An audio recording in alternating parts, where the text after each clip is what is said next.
నమస్తే, నేను సిరి. దువ్వాడ శ్రీనివాస్ ఈ పేరు మనం గత కొన్ని రోజుల నుంచి వింటూనే ఉన్నాం. అయితే ఇప్పుడు దువ్వాడ శ్రీనివాస్ గారు అంటే తన పర్సనల్ లైఫ్ గురించి కాకుండా చాలా రోజుల తర్వాత పొలిటికల్ లైఫ్ గురించి మాట్లాడడం జరిగింది. అది కూడా ఏంటంటే పవన్ కళ్యాణ్ గారి గురించి మాట్లాడడం జరిగింది.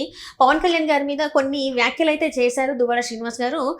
అంటే చంద్రబాబు నాయుడు గారు ఒక అమౌంట్ ఇస్తున్నారు, ఆ అమౌంట్ ఇస్తున్నారు కాబట్టి పవన్ కళ్యాణ్ గారు ఏమీ మాట్లాడట్లేదు అన్నట్టుగా శ్రీనివాస్ గారు అయితే చెప్పడం జరుగుతుంది. అసలు ఏం జరిగింది, దువ్వాడ శ్రీనివాస్ గారు ఏం మాట్లాడారు అనే అంశాన్ని మనకు వివరించడానికి మనతో పాటు ఉన్నారు Janasena official spokes person Srinivas గారు. నమస్కారం సార్. దువ్వాడ శ్రీనివాస్ గారు ఈ పేరు మనం బాగా వింటున్నది, ఈ మధ్యకాలంలో బాగా వింటున్న పేరు. అయితే ఈ రోజులు ఏ రకంగా విన్నామంటే ఒక టైప్లో వింటే ఇప్పుడు ఏంటంటే పవన్ కళ్యాణ్ గారి గురించి కొన్ని వ్యాఖ్యలు తను వ్యాఖ్యానించడం జరిగింది. చంద్రబాబు నాయుడు గారు నెలకి 50 కోట్లు ఇస్తున్నారు, అందుకే పవన్ కళ్యాణ్ గారు కూటమి ప్రభుత్వంలో ఉండి కూడా ఇట్లాంటిది ఏమీ స్పందించట్లేదు అని చెప్పేసి మాట్లాడడం జరిగింది. దీని మీద మీ అభిప్రాయం ఏంటి? దువ్వాడ శ్రీనివాస్కి రోజులు దగ్గర పడ్డాయనిపిస్తుంది నాకు. ఎందుకంటే ఈ మధ్యకాలంలో అతని ప్రవర్తన అంతా చూసాం. అతనికి రాజకీయ భవిష్యత్తు ఇచ్చింది ప్రజారాజ్యం టీవీలో చిరంజీవి గారు. అక్కడి నుంచి వచ్చాడు. ఈరోజు ఎమ్మెల్సీ, ఒక పెద్దల సభకి వెళ్ళినటువంటి పనికిమాలుడాడు. ఇలాగంటల్లో తప్పు, మీరు ఏం బాధపడక్కర్లేదు. అలా నేను ఎప్పుడు ఆ భాష మాట్లాడను, కానీ ఆ భాషకు అర్హుడు దువ్వాడ శ్రీనివాస్. అదేంటి సార్ అట్లా? ఎందుకంటే క్యారెక్టర్లెస్ ఫెలో. ఎందుకంటే అతను ఈ మధ్యకాలంలో అతని వీడియోస్, అతని పర్సనల్ లైఫ్ గురించి మనకు అనవసరం, ఏదైనా చేసుకోవచ్చు కానీ మనకు అనవసరం. కానీ ఇంకా ఆ బరిదికంపు వీడియోలు, అతని విధానాలు అన్నీ చూసిన తర్వాత అంటే ఎందుకు మాట్లాడవలసి వచ్చిందంటే ఇప్పుడున్న వ్యాఖ్యల కంటే అంతకు ముందే పవన్ కళ్యాణ్ గారి వ్యక్తిగత జీవితం గురించి మాట్లాడాడు. అతను ఏదో శుద్ధపూసలాగా పవన్ కళ్యాణ్ గారి వ్యక్తిగత జీవితం గురించి మాట్లాడతా మన సాంప్రదాయాలు, మన పద్ధతులు, ఏకపత్ని వ్రతం అని చాలా పెద్ద పెద్ద మాటలు మాట్లాడాడు దువ్వాడ. సరే, ఎవరో దువ్వాడిని దువ్వేరింది ఎవరో మనకు తెలుసు. సరే, రికార్డింగ్ డ్యాన్స్లు మనం చూసాం. నేను అంటుంది అతను అటువంటి క్యారెక్టర్లెస్ ఫెలో ఒక ఎమ్మెల్సీ లాంటి పదవిలో ఉన్నాడు, పెద్దల సభలో ఉన్నాడు. పెద్దల సభలో ఉన్నప్పుడు చాలా గౌరవమైనటువంటి భాష మాట్లాడాలి అతను. అతను ఏమైనా చూసాడా? పవన్ కళ్యాణ్ గారికి చంద్రబాబు గారు 50 కోట్లు ఇస్తే అందుకని పవన్ కళ్యాణ్ గారు మాట్లాడట్లేదా? అది బుద్ధి ఉందా వాడికి? ఎందుకు అంటానంటే అతను నాతో పాటు చాలా డిబేట్స్లో పాల్గొన్నాడు గతంలో. ఏం మాట్లాడాడో తెలుసుకుని మాట్లాడాలి.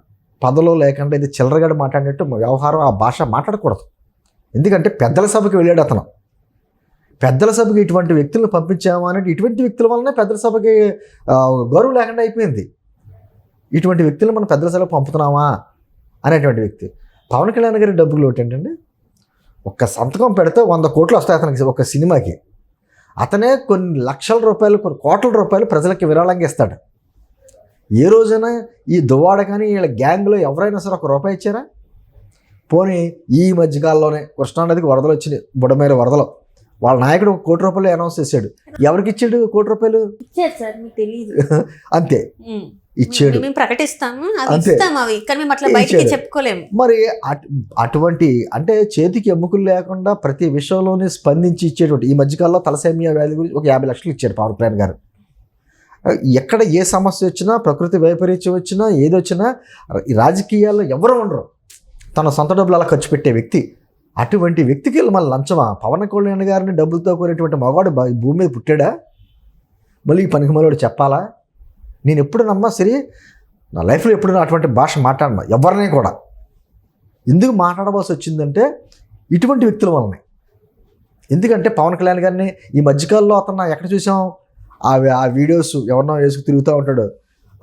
ఏదో లవర్స్ లాగా, February 14th ఒక లవర్స్ లాగా కూర్చుని, సరే ఆవిడ పేరు మనకెందుకులే కానీ అటువంటి వేసుకుని పెద్దదో నవ యువకుల్లాగా అతను పెట్టే వీడియోలు. అసలు కనీసం సిగ్గు వీడియో, కనీసం ఈ సమాజం ఏమనుకుంటుంది, తన పిల్లలు ఏమనుకుంటారో అటువంటి సిగ్గు వీడియో అంతా వదిలేసిన వ్యక్తి వచ్చి పవన్ కళ్యాణ్ గారిని విమర్శించడం అంటే ఈ మధ్యకాలంలో డైవర్ట్ చేయాలి. ఆ ఇష్యూని అన్ని డైవర్ట్ చేసి మళ్ళీ తన గురించి చర్చించుకోవాలంటే పవన్ కళ్యాణ్ గారిని విమర్శించాలి. పవన్ కళ్యాణ్ గారిని విమర్శిస్తే ఈ మీడియా చాలా షార్ట్ కట్లో పబ్లిసిటీ. ఆ మార్గం ఎంచుకునే ప్రయత్నంలో భాగంగా దువ్వాడు. కానీ అతనికి అతని మాటలకి, అతని చర్యలకి విలువ లేదు. ఇప్పుడు ఎంతో కొంత విలువ ఉంటుంది కదా. ఏ వస్తువుకైనా, ఎంత పనికిమాలిన వస్తువుకైనా ఒక విలువ ఉంటుంది. అసలు విలువ లేని వ్యక్తి ఎవరన్నా ఉంటే దువ్వాడ శ్రీనివాస్. అతను దేనికి కొనగరాడు, సమాజానికి ఒక చీడపురుగు లాంటి వ్యక్తి. కానీ అక్కడ టెక్కల ప్రజలందరూ కూడా ఈయననే ఆరాధిస్తారు, ఈయన దగ్గరికి ప్రజల సమస్యలన్నీ ఈయన దగ్గరికి వచ్చి చెప్పుకుంటారు. టెక్కల ప్రజలు చాలా తెలివైన వాళ్ళు, వాళ్ళకి తెలుసు ఏంటి అన్నది, అందుకని ఎక్కడ కూర్చోబెట్టాలి అక్కడ కూర్చోబెట్టారు. అటువంటి వ్యక్తులు నాయకత్వంలో అతను పార్టీలో ఉన్నాడు కాబట్టి అతనికి పెద్దల సభ పంపాడు నాయకుడు.